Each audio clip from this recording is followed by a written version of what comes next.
Only a few years ago, a close friend of mine, and this is a true story that I witnessed myself, a close friend of mine fell in love with a girl, and she in turn with him. And they were absolutely convinced that they loved each other. But the truth is, deep down, he didn't love her. They had totally different backgrounds, morals, interests, upbringings, you name it. Yet they insisted that they loved each other with butterflies and everything. And they broke up after a year or so. But during that year, he had to face lots of unnecessary situations and problems because of that relationship. Especially whenever anyone criticized it, he refused to look through any other perspective other than his own.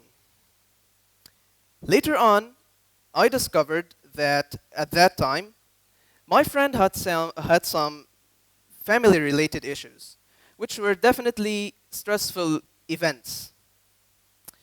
And because of that, he was convinced with the thought that he needed a distraction to escape all of that stressful mood around him, which created all of these false emotions of affection and love. So consequently, that led to the action or behavior of engaging in such a relationship. And so we see this whole cycle of misfortunate events that affects all of us and leads to lots of suffering. It all starts with this misleading thought called a thinking error, or in terms of psychology, a cognitive distortion. Now, cognitive distortions is basically your brain lying to you and showing you something that is not true. Just like the great philosopher Epictetus once put it, we suffer not from the events in our lives, but from our judgment about them. These thoughts affect all of us. I'm not only talking about relationships here. One time I was going on a trip with a few friends, and I just happened to arrive at the meeting spot just a bit late to find no one. There was no one there. And after like 30 minutes of searching, I still find no one. And for some reason, I tried calling them, and they were either busy, not replying, out of service.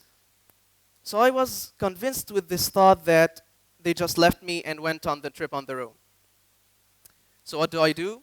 I stop a taxi and I go home. But halfway home, I get this phone call from one of them.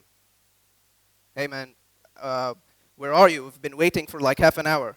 We just had to change the meeting spot because of traffic. So where are you? We're waiting.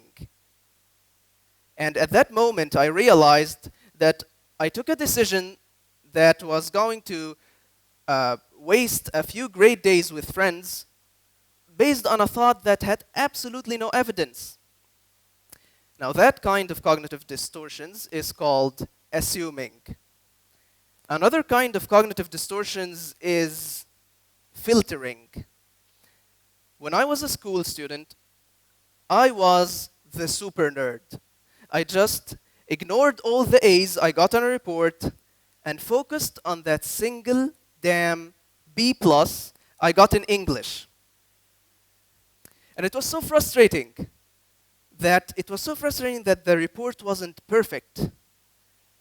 Now, I know this example sounds silly, but what about people who are frustrated because they think that their lives are not perfect? It's this awful misconception that people often get that maybe because I couldn't get that car, or I couldn't get that life partner or lifestyle, or even if I couldn't get whatever I wanted, then maybe I'm a failure, or maybe life's not fair, or maybe I'm not good enough. And some people might even give up on their dreams because of these all or none type of thoughts, where they want to see life as if it's white or black, as if it's to be or not to be. No ups and downs in between, no gray areas. And just because society wants to trick us into believing it's true doesn't mean it is.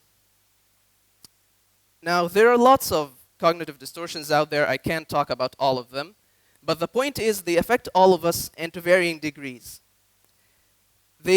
According to research, they happen to be more prevalent in depression patients.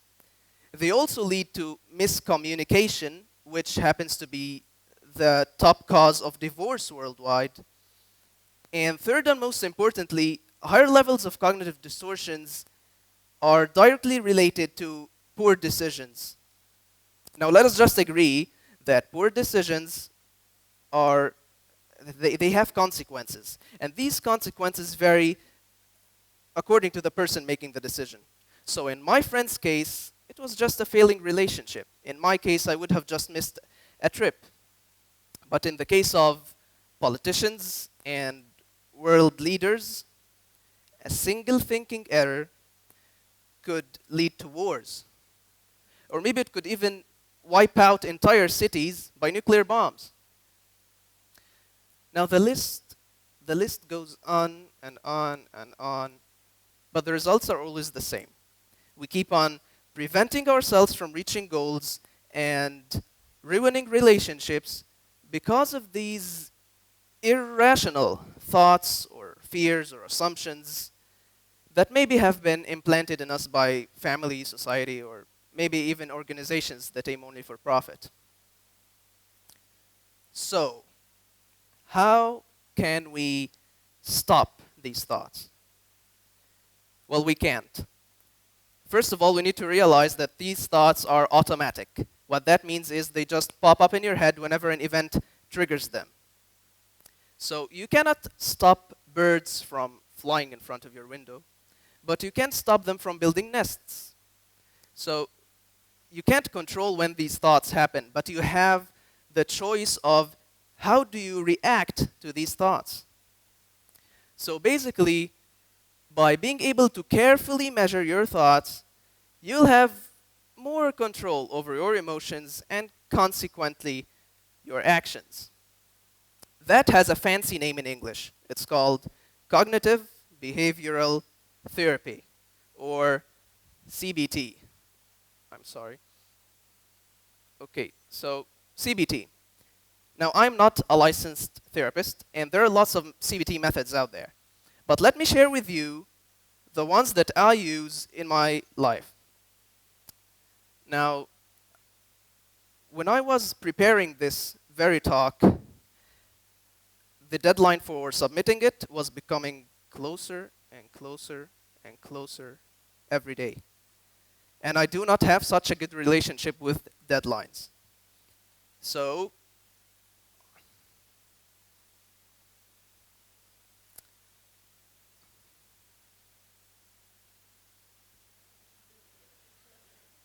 not such a good relationship with presentations either.